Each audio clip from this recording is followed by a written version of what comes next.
Telangana phone tapping కేసులో కీలక పరిణామం చోటు చేసుకుంది.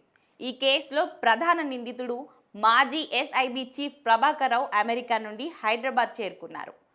తెలంగాణ కాంగ్రెస్ అధికారంలోకి వచ్చిన నాటి నుంచి అమెరికాలోనే ఉన్న ఆయన సుప్రీంకోర్టు ఆదేశాల మేరకు ఈ కేసులో విచారణకు హాజరయ్యేందుకు హైదరాబాద్ వచ్చారు. ఇప్పటి వరకు యుఎస్లో ఉన్న ప్రభాకర్ రావు జూన్ 10 లోపు విచారణకు హాజరవుతానని పోలీసులకు తెలిపారు.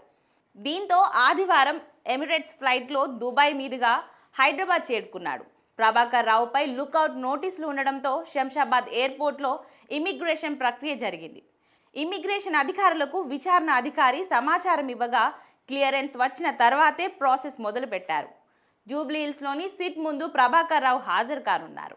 ఈ కేసులో ఆయన కీలక సూత్రధారిగా భావిస్తున్నారు. గత ప్రభుత్వంలో ఎస్ఐబి చీఫ్గా పనిచేసిన సమయంలో ఫోన్ ట్యాపింగ్కు పాల్పడినట్లు ఆయనపై ఆరోపణలున్నాయి. ప్రభాకర్ రావు విచారణతో ఈ కేసు మరిన్ని కీలక విషయాలు వెలుగులోకి వస్తాయని సిట్ బృందం భావిస్తుంది. గత ప్రభుత్వంలో ఎవరు చెప్తే ట్యాపింగ్ జరిగిందనే అంశంపై, అలాగే ఎంతమంది రాజకీయ, సినీ ప్రముఖులు, న్యాయమూర్తులు, జర్నలిస్టుల ఫోన్లు ట్యాప్ చేశారనే కోణంలో సిట్ అధికారులు దర్యాప్తు చేయనున్నారు. గత ఎన్నికల్లో ప్రతిపక్షాలకు ఆర్థిక సహాయం చేసిన వారి ఫోన్లను కూడా ట్యాప్ చేసినట్లు ఆరోపణలున్నాయి. కాగా ఫోన్ ట్యాపింగ్ కేసు దర్యాప్తు చేస్తున్న సిట్ కార్యాలయాన్ని మాసబ్ ట్యాగ్ నుంచి మళ్లీ జూబ్లీహిల్స్ పోలీస్ స్టేషన్కు మార్చారు. గత 2 నెలల పాటు వెస్ట్ జోన్ డీసీపీ కార్యాలయం నుంచి సిట్ పనిచేస్తుంది.